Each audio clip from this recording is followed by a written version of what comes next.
Hi listeners, this is Dungeon Master Kyle. Shay and I are here today a little bit early before the music to give you guys an announcement. Season 1 of Dungeon Master Talk is going to be coming to an end with episode 22 dropping on May 5th. But fear not, Shay, do you want to let our listeners know when we'll be back? I do. So we are going to take a 1 episode drop break. So we will take basically the month of May off. And then we will be right back with season 2 as of June 2nd of this year. We are so excited to bring this new project to you. I think it's going to kind of take what we've been talking about in the last season and then kind of mix it all together and bring it into more of a cohesive tool for you Dungeon Masters, both seasoned veterans as well as the brand new DMs alike. I think it'll give you some tools to really put together what we've been talking about for almost the last year and see where we go from there. So we're super, super excited for this, and I hope you guys will bear with us through this little break. Yeah, so again, everyone, the dates here, May 5th, final episode of Season 1, but we will be back at the start of June with Season 2, and we'll see you guys then. Bye, guys.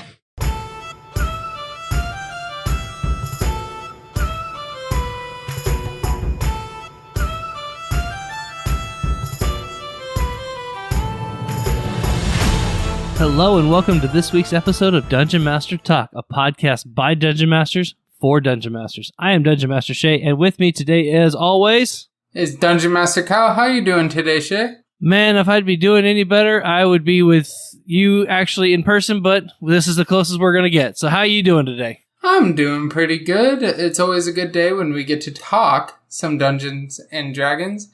There's too many words there that end with S that I tried to say in a row, and I couldn't do it, so then they all had to end with S. I have that all the time at work, too, and it's ridiculous. But welcome, listeners. Thank you so much for being with us this week. We super appreciate you downloading this episode. If you would do us a favor and subscribe if you haven't done so already, that would just help us out a lot in the algorithms of the podcast world.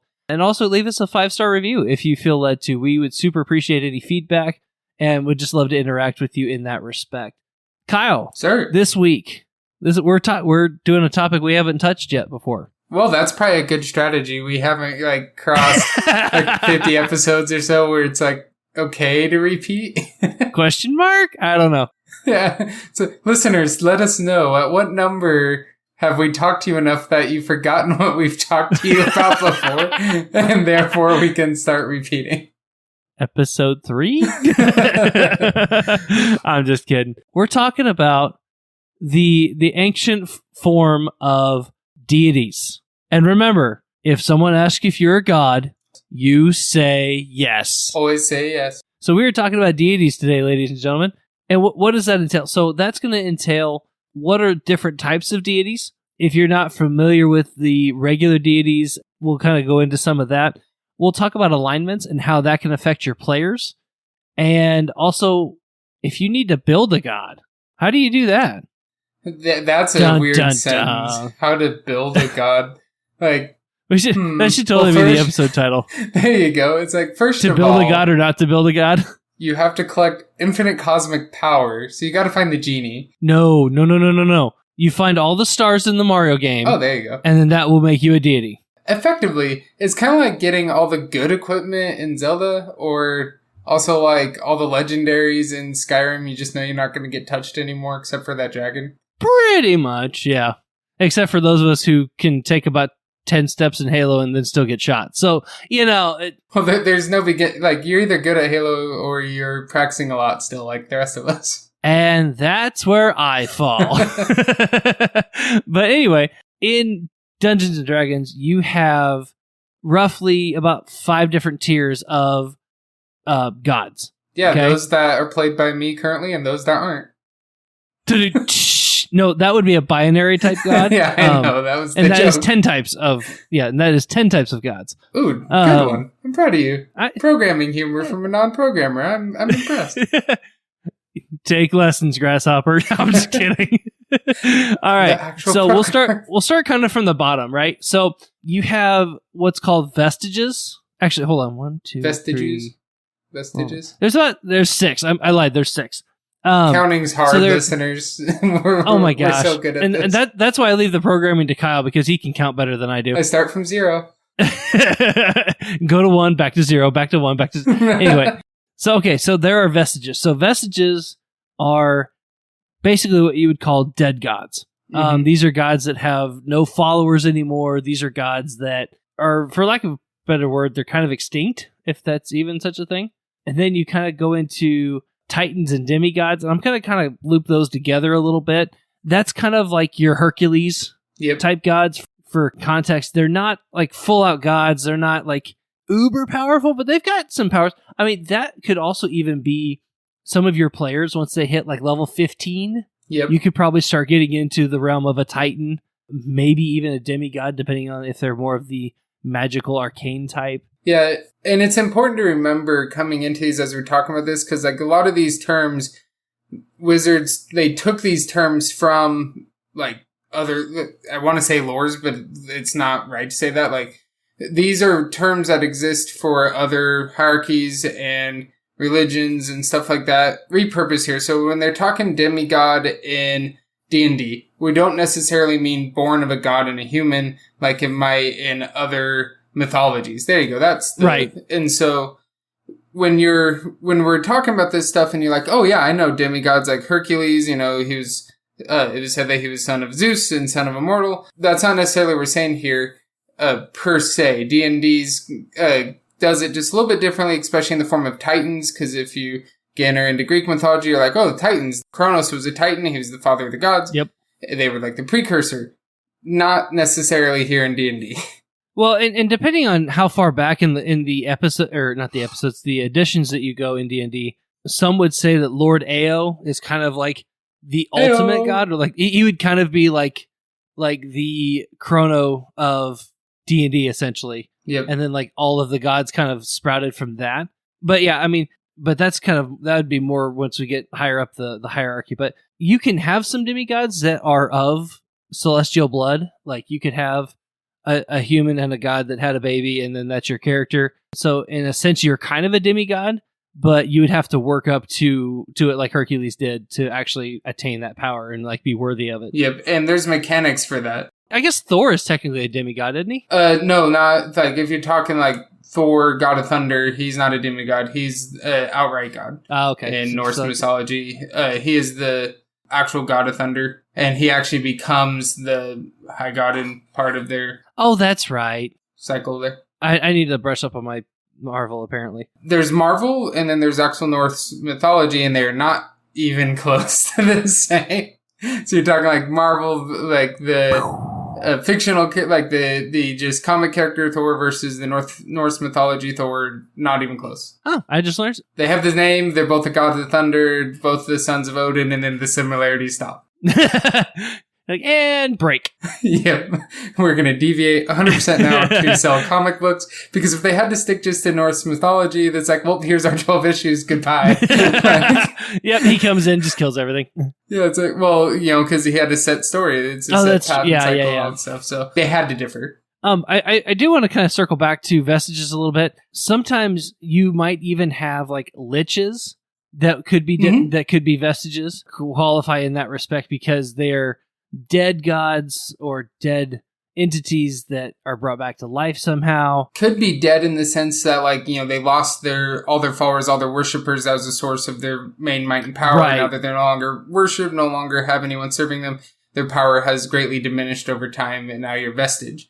So, like, it can be that full-on, like, resurrected god, or it could be that, like, no longer worshipped god, so... Like an exile god kind of thing, yeah. There's a lot of cool stuff you can do as a DM playing with vestiges. So much. A lot of your patrons as warlocks could be vestige gods or extinct gods that are trying to work their way back into your world.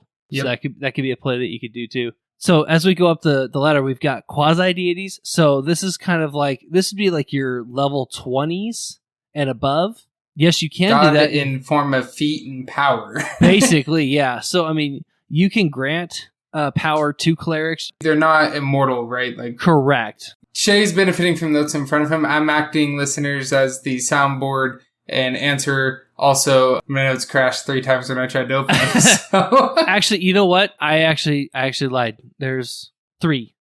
Quasi-deities is the main title of all 3 of these. There are 3 types. There's quasi-deities, lesser deities, and greater deities. And then we'll go into all of that. So after quasi-deities, you get into lesser deities. So this is going to be kind of your greater fae would fall into this. This would fall into your... So if anyone's a Greek mythology fan, you can think of this as like the minor gods. Yes. They have power, but they're not the ones that they're seated the pantheon. They're not the ones that get the mass amount of worship. They're not the ones that can like shape the universe, so to say, but they do have a power and a role to play, and they are above that of mortals, and they do benefit from immortality in some. Yeah, they can definitely cause some good damage in your world if you let them run rampant. I mean, still a deity. Oh, absolutely. Absolutely. It's kind of like when you're talking like that overkill amount, when like somebody just gets like totally wrecked by a character, like it doesn't matter how much extra damage they did when they kill you, dead is dead. So like past that, and it's like they're able to kill you. Yeah, again, it's like me playing Halo. 10 steps, boom, done. Yeah, so what was the difference if you took 10 or 11? It was still done. No, if I hit 11, that means I win. Oh. That's the rule. If I get over 10 steps, I win. We're playing very different. And then your greater gods. So your greater gods are basically the probably the more household names like Bahamut, Arathis, Martha Muldoon. Martha Muldoon. Yeah.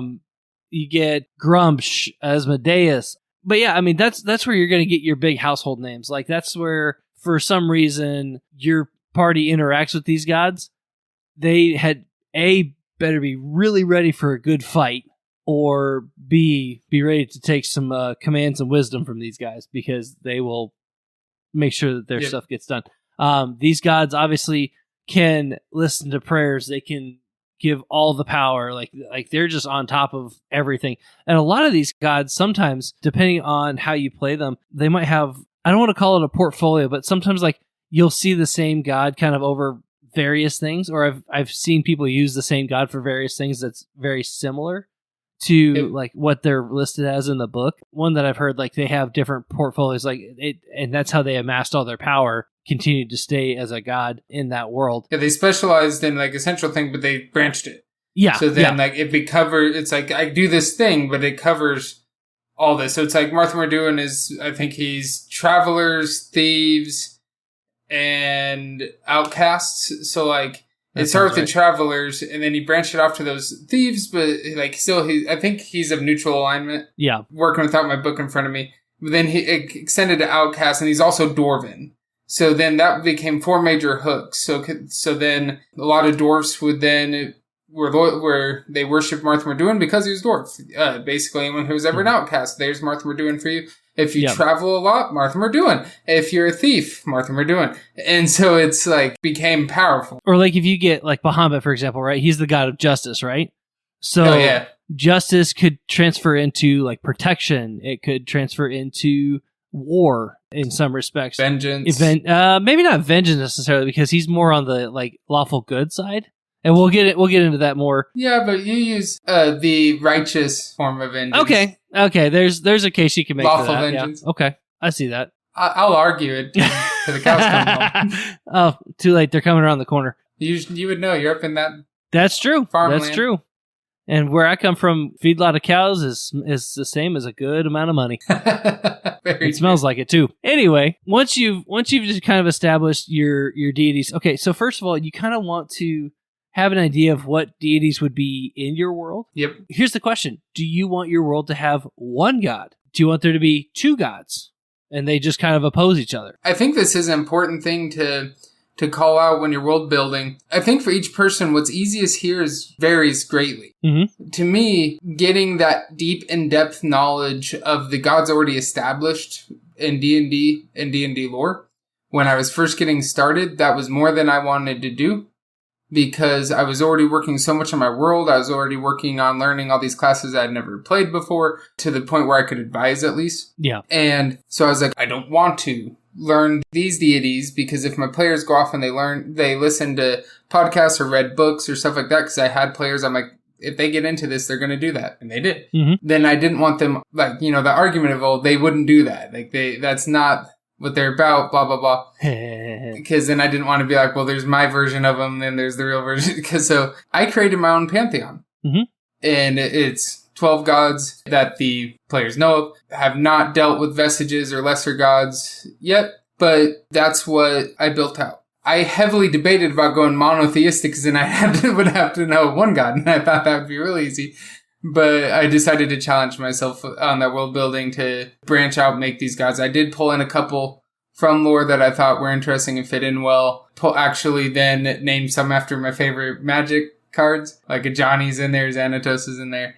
But that way, my players had to come to me for that knowledge. That was kind of my sole purpose of making my own gods there, so that I could stay the source of truth for my world. Mm-hmm. Even if you kind of reskin some of the old gods, or like give them a new name, or put them in a different, like you just dress them differently, or like this one's a half elf instead of a dwarf, like just kind of taking your own spin on things. I mean, it can really kind of spice everything up too. When you're creating your pantheon, Kyle, let me kind of pick your brain for a second. So, did you have in mind having like an equal 6-on-6 kind of good versus evil, or? I did neutral. I balanced good and evil and had neutral in there because I knew immediately that some of my players weren't interested in playing pure good. They wanted to have neutral. So I made sure that they had several options of neutral deities that they could choose to align with. So mine is 4 good, 4 bad, and 4 neutral. If I don't have them pulled up. That sounds right, yeah. I believe that's right, though. And that's how I broke it out so that everybody had the same amount to choose from. So if somebody did decide to go evil down the line, because we started off all good, but then I discussed with my group, I've always believed this in any role-playing game, Pathfinder or D&D, that I like alignment to remain a little bit fluid. It's what drives you, but it can change as major events occur for your character. And then also, I had a lot of new role players, so sometimes they pick an alignment and then they don't play that alignment. So then you have to talk to them about what they're really playing as. Yeah. So, I know you wanted to play as a lawful good person. But that means you can't go murdering people. But that murder hobo act you just did over here, I think I'm gonna knock you down to like a neutral. I mean, like you can stay good because you're enacting your justice, but you're not lawful when you drag that guy out and execute him of your own free will. I'm just saying. I mean, that's a little chaotic. I mean, I'm just saying. It is. So that being said, let's kind of dive into that alignment because depending on the god will depend on the alignment, which will depend on how you roleplay that god in the game. So for those of you who are still learning, there are basically 9 alignments, if you will, 3 on each. So you have lawful good, lawful neutral, lawful evil, and then neutral good, neutral evil, chaotic good, chaotic neutral, chaotic evil. So like different gods, so like Bahamut would be like a lawful good deity. Yep. Asmodeus, the god of tyranny, if you read the lore, is a lawful evil. He will not break his word. He is very, to the letter, very lawful, but he is all evil. Straight evil. It's just like when you're playing a character that's lawful evil. The whole thing is, lawful evil actually likes that there's a law. Yes. They want there to stay a law. They're gonna abuse that law for their own gain. Everything for this self-focus. Yeah, exactly. Yeah, they're gonna box you into a corner. They're gonna fulfill their end of the agreement. You gotta be so careful when you're working with a lawful evil, because they're gonna fulfill their end of the agreement to the way that most benefits them, and they're going to hold you to your agreement to the way that most benefits them. Well, that's the thing. You have to make sure that you have crossed your I's and dotted your T's when you read that contract, because they will slip in something so minute and so twisted that if you're not paying attention, they'll get you with it every time. And then you get into like deities like Lolth, who is a goddess of secrets. Not Lolth, Vecna, as people would know in Stranger Things. I think he's listed as pure evil, as chaotic evil, if I remember correctly. Yeah, which is evil for the sake of evil for the. And then you get into like Grumsh, which is just like chaos, destruction. I'm gonna beat everything up until it's a pulp. And like I think the key of this, no matter what you're choosing to do for your deities, my recommendation is don't deity fight with your level 1s. No, God, no. You're gonna have to nerf it so much for it to be relevant that you're gonna, like, you just ruin the scale. Nothing's ever gonna feel that big again. It's kind of like the big boss character in a video game. You don't want to fight them 2 minutes into the game because then it just doesn't matter again. Like, if you want to do anything that early, you can have that, like, display of power to show just how low the players are in comparison. Just please don't one-shot them. It's the easiest way to never have a session 2. I would honestly even go back this way.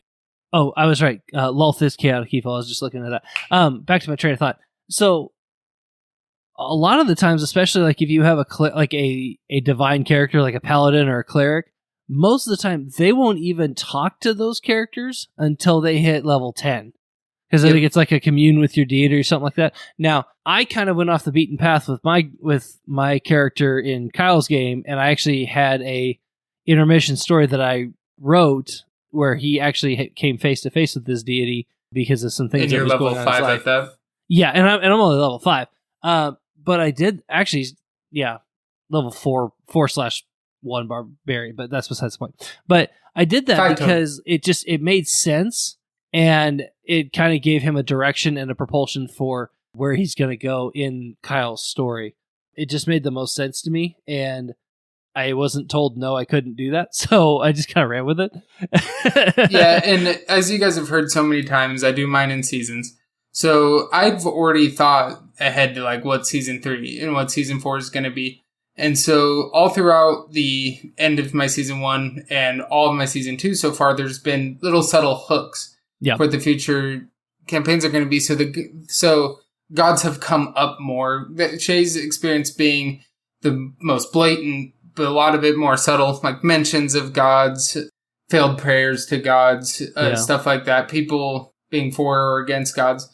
And that's all been just so, like, because as you scale in D&D, the stakes that you're dealing with, like, they don't necessarily need to scale with you, the grand stakes, but what you're dealing with, who you're getting that from, does scale. Otherwise, it's, I've been able to one-shot this goblin since level 6, so it's you got to keep that scale going. I think, like, that's a big thing when you can have these deities in your game and you're used to work with them and you, like, your characters used to praying with their deities. It makes that moment when they're reaching more powerful feel more natural. Mm-hmm. It doesn't always have to come from them, but it helps that scale of saying, like, yes, you are incredibly powerful compared to a commoner, but there is still this entity that could squash you like a bug in a second. Mm-hmm. And so, like, even just even without, like, thinking about the alignments, is pure power scale wise. Whether you, in your campaign, you choose to go monotheistic, if you choose to have multiple gods, if you choose to have, just the good god versus the bad god, I think that power level scale does help a lot. Oh, for sure. And I also do, like, I have a couple of my players are playing characters that, like, they don't believe that their god's real because, in their low-level times, there's no interaction. Mm-hmm. I think that is an interesting roleplay experience to go through, regardless of your real-life religious beliefs. It's just fun to roleplay that out because you have this world where mystical things can happen. Magic is seen every day. Not every day by everyone, but by your players quite frequently, especially if there's a wizard. They encounter some weird stuff. But to still roleplay out that moment where, like, our wizard's like, yeah, this druid thinks he can turn into a bear because there's some tree god over here that says he can't. Like, true confession time. So my very first character, I actually made his deity who I actually follow in real life. And I kind of caught flack for it because, it's like, oh, it's just a game. It's it's made up. But in my head, there was a very spiritual line in my train of thought. For whatever reason, I was very hesitant to pick one of the deities from the book. Mm-hmm. But over time, it's one of those things like, okay, I understand this is just a game. It's just a character. And then I was able to separate all of that specifically. But I bring that up to say, like, it's interesting if people like to either take the deities from the book or they like to make their own. A lot of the times they'll bring you the context of what deity they think or like a higher power that they feel is, like, kind of real to them, and then that's kind of your way to help, like, bring them into the game and, like, that can be their deity or their patron, depending on how, what class they're playing. Yeah, and it doesn't have to be that way, but it does help a lot with people. Like, because role playing, no matter what you do on role playing, no matter how good you are at separating yourself from your character, you do bring yourself into the character in some way, shape, or form. Most of the time, it's an exaggeration of yourself, or it's the opposite. It's you trying to expand out what you're not. Mm-hmm. Like, this might sound weird from somebody who talks on a podcast, and I don't know if I've said this before or not. I'm very much an introvert. I don't have a problem talking one-on-one to people. I don't have a problem actually giving speeches. I don't mind at all because they don't talk back unless I ask questions. That's honestly why I'm okay with speeches. It's like, it's my time to talk. You're not going to say anything back to me unless I allow it. And so I like it. It's a conversation I very much control. And it's not, so I always say this when I explain that I'm an introvert. It's not that I don't like people. I actually very much like people. Interaction with people wears me out. It's what takes my energy. Mm-hmm. I need alone time to have energy. I get that. My bard, Cade, that I play in one-offs, is an extrovert. He's everything I am not. No. And he cannot stand being alone. He cannot stand those moments of solitude. That's what takes his energy. Mm-hmm. And so so I'm playing my opposite there. And people do that a lot. Like in order to understand this other you or help you expand the other side, they'll push themselves. Like maybe in the real world, you're like, yep, nope, none of that for me. Well, then the game, you're like, I'm going to try out like being a cleric. Or if in real life you're like, I'm heavily devoted to X religion, well then maybe it's fun to roleplay one that's not. So you can kind of see that other side. And it just helps like round yourself out as a human in the real world. Yep. But I think like no matter what that experience that you're going for you, I think it is really fun in the game, this mechanic, because if you think back to like Monty Python and the Holy Grail, we have quoted that movie 6 Ways to Sunday on this podcast. Accurate. That movie doesn't work without the movie saying like they believe in this and they're going for it. Mm-hmm. Like it just doesn't work otherwise. It's kind of like you do, like your game doesn't have necessarily be that like if I chose to have no gods explained in my world and it like still did my initial hook, we're still on an adventure.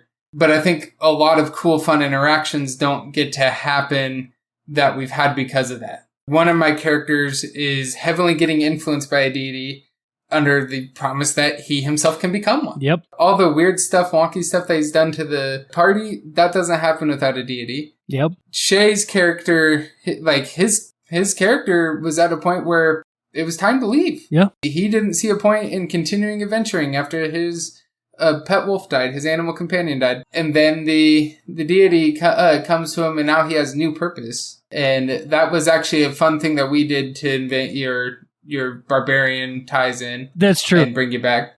For context, I think it was one of those things where he was teetering on kind of a quote unquote agnostic type look to where like he understood that there was a deity out there somewhere and he understood that that's where his power came from.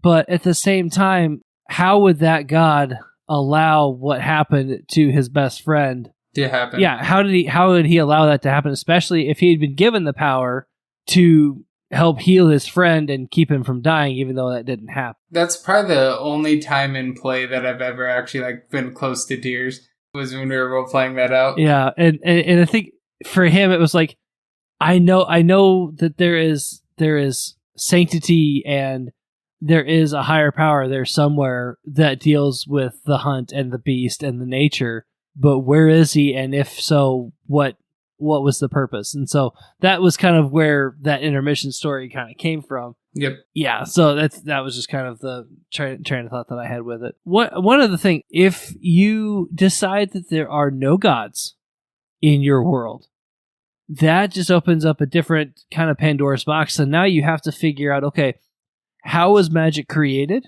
Has it always been there? Yep. Was it something that a humanoid creature made or invented somehow or stumbled upon somehow in the wild? Or is it part of like your world's law of physics? Yeah. There's so many different variations on magic out there that I think would be incredibly amazing to bring into a D&D world. I'm just not good enough of a game creator to make it. So like Brandon Sanderson's form of magic in the Mistborn series I think would be incredible to figure out how to role play in a game type form. So if somebody's out there that's good at making game rules, here's this. Go hit him up. I have no royalties. It can be your idea.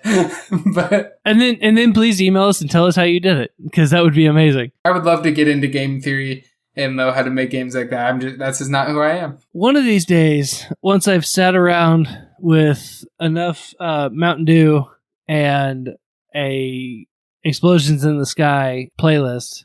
No royalties, I promise. I'm not endorsed by them, but they're one. Like, seriously, I don't know what it is, but there's just something about non-lyrical music that my brain just wanders into D&D land and may or may not ever come back. For me, it's anything that's remotely Irish jig sounding at all, and I'm Cade. Like, in an instant. Like, I am no longer Kyle. I'm Cade, my bard. But then if I get like something that's more classic tavern sound, then I'm writing for our campaign. Then if it's really weird when they go back and forth, I'm like, I can't handle this context shit. For me, like Explosions in the Sky, it's almost like background music, like background movie music type music. So like I said, for whatever reason, my brain will just kind of wander, like, that's a good. Hey, I like that idea. And so it'll just start spinning and spinning. And then this tornado just hits my head. And I'm like, aha, there's an idea. Wait, when you have an idea, there's a tornado? Don't ask, man. That's a space you don't want to be in, is the backside of my head. Just ask my players, bro. You don't want to be there. I just want to know how many natural disasters are because you were thinking. I can't confirm or deny. Just want to take this moment to remind listeners that we are a family-friendly podcast. But so I know, like, we're approaching our time, so this might have to spin into another topic sometime of like how to actually sit down and create deities in your world if you so choose, or how to shape existing ones, or how to roleplay them. But like, my real quick, I just don't want to end this one without saying something about it. Yep. Like, you heard me talk about that balance when I was making my Pantheon. You don't have to follow the same structure I did, but I heavily was thinking about Greek mythology, the Pantheon there, and just because I was looking for an example and something I wanted to make my own. And you don't have to necessarily balance it. I thought balancing it was cool because I thought it created a more even conflict and it could explain why things in the world that created, why things were kind of like a standstill with my deities. So I was thinking about that from a story point perspective. So I think when you're going to create your deities, remember these are insanely powerful beings if you choose to use them. And so be thinking about like, okay, how is my world? What would make sense? So if my world, like if you're creating a world that's in constant mega conflict, it's been war after war after war after war after war. Think about, okay, like what balance of power amongst my 1, 2, 3, 4, 12, 35 gods, however many you want to create. 35 sounds like a lot. Good Lord. I'll tell you, making 12 was hard. I got past 3 and it got really difficult. My brain hurt. Like, just think about like what balance of power. Also, if it's peaceful, maybe good's in favor at the moment. But then be thinking like, okay, what's the hook in for the party? Did something happen? Was there a fall from grace in that? Or, doesn't even have to come into play when you're starting off at level 1, like we were saying. Or it could be very subtle when they're level 1. Like, they couldn't even make the tie yet. But then when they're level 15, that's how you bring it full circle. So just like be thinking about that. That's going to be, I think we have to come back because we've already talked for over 30 minutes without getting into it. And we could easily talk for hours, I think. Let me throw this to you too real quick. When it comes to deities, if you're needing to make up your own, think the end concept in mind first and then work your way back. Kind of like you do when you're writing stories or encounters. Work your way backwards because you have the final picture of what that deity will look like, but then you can get into the how did they come to be? What did they have to do to earn their godhood? How much of a godhood did they have? And so like have that final picture in your head to where you can kind of work your way to that. Yep. And just like with all things when you're world building, it doesn't have to be set in stone when you come up with it. But I think having those concepts in mind to work back from to shape your world, you'll find that stuff cements. And stuff that doesn't feel like it fits, it'll be noticeable the more you create and the more that you work back. Yes. We strongly, just like when we're talking world building, starting with that bigger picture. Even if you're going to start them in that small, like start with that big picture in mind. So you might start by making a village, right? Because that's what you can contain. But where, like, all right, now you've made a village. Where is that village?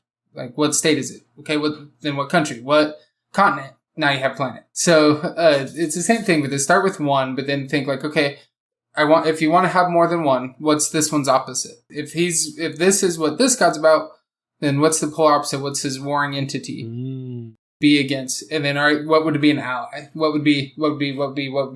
And then now you've made your 12. And so part of mine, like, as I started off with who I thought was like going to be the head of my pantheon, like the quote unquote, like Zeus was the de facto leader kind of thing. Yeah, de facto leader, head of the pantheon. And then I worked my way out from there was what I did. And like I said, the first 3, that I didn't have a problem trading my first 3, but I wanted 12. And so I had to make 9 more, and it did get hard. So when my group started, there was 3 that I could tell them a lot about, and then there were 9 more. Were the neutral gods the hardest to make? No, actually, what my head of the pantheon, it was neutral. Oh. So that was actually the first one that I had thought out. The other 2 neutrals were the 2 hardest. I bet, yeah. The neutral was my easiest and my 2 hardest. I almost had only 1 neutral. I mean, because if you have a good god and a bad god, I mean, that's easy. They're diametrically opposed. But if you got a guy playing both sides of the fence, I mean, to me, that would be the hardest part of. And I was thinking, like, what is neutral? Is neutral the absence of good or evil, or is it the presence of both? I answered that question with yes. There's a mic drop right there. So, like, neutral can also be self-serving. Yep. But that can tend towards evil. Yeah. You have to, so there's that carefulness with that. It's like, okay, how can it be good? How can it be neutral? How can it be bad? One of my deities is neutral in that what other people call good and other people call bad, they're like, nope, they just have to balance. Yep. For every one of those events, there has to be another. And so that's all that God cares about. Is that everything remains in balance. For every good action in your life, there has to be a bad action in your life. Yep. For every birth, there has to be a death. Yep. And that's what that God cares about. If a good God becomes more powerful, that neutral being might be like,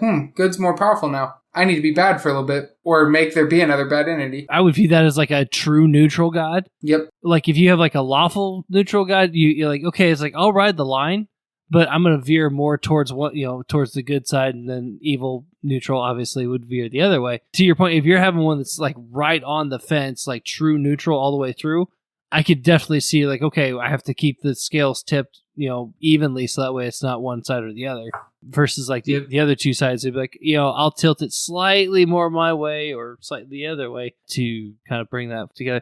Hey, real quick, I know we're going really long on this one, listeners, but we have 2 game updates this week.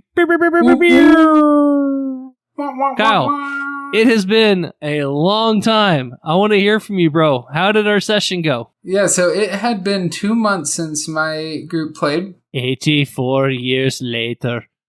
Yeah, so it was hilarious. I was listening to the recording of the one before that, because again, like Shay, I record my sessions. Mm-hmm. And right at the end of it, we were talking about the next time, and everybody's like, oh yeah, like, see you guys in March, no problem. And it's like April when we're meeting, and it's like, LOL.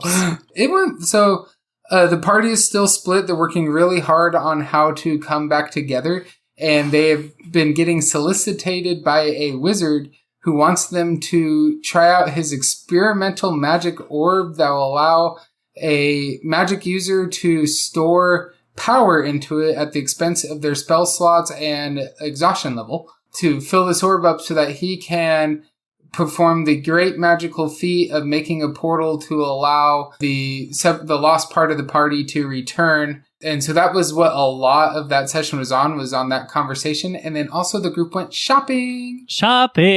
They had been subtly letting me know that they had amassed some gold. Well, now that is not true anymore. Yeah. Lots of broke members of the party, but they have shiny things. Yep, I let them purchase some up to uncommon wondrous items. Let them purchase what they could afford. I knew about what they had financially, and thus being level 5, I felt like that wouldn't break the game.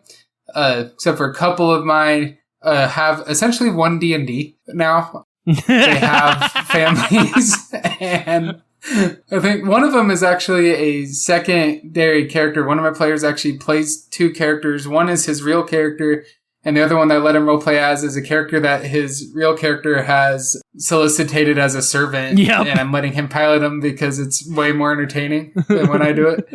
And that secondary character, just won D&D. He has a wife and kids and a home and land, and he won all this in combat. Should we tell them how this works? So I think I mentioned this before. This is a really weird society that one of my players came up with, that I'll have to get his permission to say the name of it sometime. But this society is all about, it's a heavy warrior society, but it's all about you can earn your way through society all the way up to the tippity top if you want.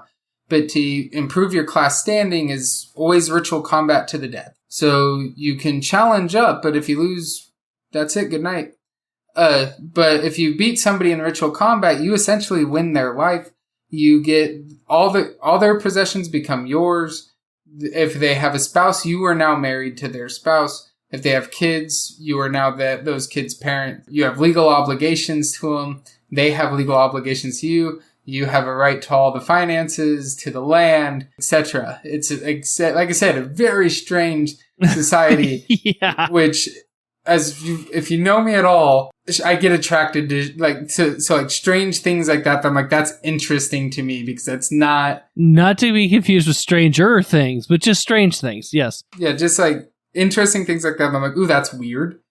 I'm going to spend a lot of time thinking about it. And so, of course, I've thrusted some players there to just be like, I kind of want to be like, what? How would my party, literally, my thought process was, I want to know how my party would interact with this. And so I picked kind of 3 that I thought would be like good focus crew. But then, so that's my, like I said, shopping, some progress there and trying to reunite the party. They're not reunited yet, but hopefully next session. So then Shay, your group has also played, and I am getting seriously hungry to hear about how life's going for your group. Okay, so we are still dungeon delving in the same said dungeon. They are still trying to figure out the answer to this door this is the dungeon that never ends. Well, this door's really blocking our path. If only we would have packed a sledgehammer. Oh man, that sledgehammer would have dissolved into atoms on impact. One of them doors. Yeah, one of them doors. But anyway, they'd gotten in a fight, and which is not uncommon for them. But as this fight had started, the newest member, our new cleric, actually was on prisoner duty. And the prisoner who had imprisoned him, oddly before this happened, started throwing insults at him. Well, unfortunately, those insults were trigger words, and he had a personality switch. And he literally stoned this person to death, like took stones in his slingshot. Whoa. Like, absolutely just took him out. Hello, darkness, my old friend. No, this is very much a Dr. Jekyll, Mr. Hyde type switch. And Here's the thing. So this happens, and then the party has to retreat because they're not rolling that great, and they're starting to, they need to get out of there. Well, they come back, and here this cleric is in the corner trying to take a defensive stance against them because he doesn't realize who they are. Oh, wow. So like I said, he completely switched personalities, and so now they're trying to figure out, okay, can we have this guy with us or not? And so as that happened, the fight that they were in started to follow them down the hallway. And as a fight is wont to do. Basically, and so they basically give him an ultimatum: either you come with us, or you die with them. He's like, well, I'm not going to die with them, so I'll stick with you. And so he went with them. They ended up beating these people, but the wolf had a vision and was able to figure out how to unlock the door, and that's where we ended our last session. So This upcoming session, we will see what is behind the magnificent door. Hopefully, if they can figure out how to open it. She did. Yes, she did. Oh, they did figure out. Yeah. Yep. Was it a riddle? No, it was a prophecy, actually. It was one of those things where out of a prophetic type dream, one of the people that they were fighting did a symbol that when she saw it, she just had a flash, and her body just kind of froze up all warlock style, and saw what she needed to see to open the door. Was it that she had to be born in July and her enemy had to come mark them by killing their parents? Yes, absolutely. And now there's a thunderbolt scar right on the tip of her nose and just itches all the time. Yeah, and had to live in a cupboard. Yep. With the humans, it's the worst. Yeah, it's so bad. But anyway, yeah, so that's where we left off. We will see what is behind big door number 1. Or was the prophecy that they had a bunch of these, like an insane amount of these tiny microorganisms living on them that let them connect to this magic force, that they have way more than everybody else and they're supposed to bring balance? Nope. They not one of those prophecies. Well, but here's the thing. 4 of them have been having dreams of different elemental types. Ooh. And this one, the wolf in particular, has been like when she has gone in her trances, or like when she's sleeping and dreaming, she's been on a beach. Well, this very last one she had, she was actually in front of a dais. Ooh. And there was somebody sitting on this dais that could sense her presence was close. She doesn't know where this room is. She's never seen this. It just sounds intriguing. I know. Good hooks. So that being said, thank you everybody for hanging with us for this extra long episode. We super appreciate you being here. Like we always say, we're not just saying it. We truly appreciate you guys being here with us. We would love to hear your stories about any deities that you've made, any deities that you've had in your games. How did you make them? You've had to roleplay as? Yeah, who you've had to roleplay as. Did you wear a toga? I really need to know that. Did it help with your roleplay if you did? And you needed to have a thunderbolt in your hand at all times. Absolutely, absolute must. Do you not when you DM? No. I find that odd that you don't. You caught me.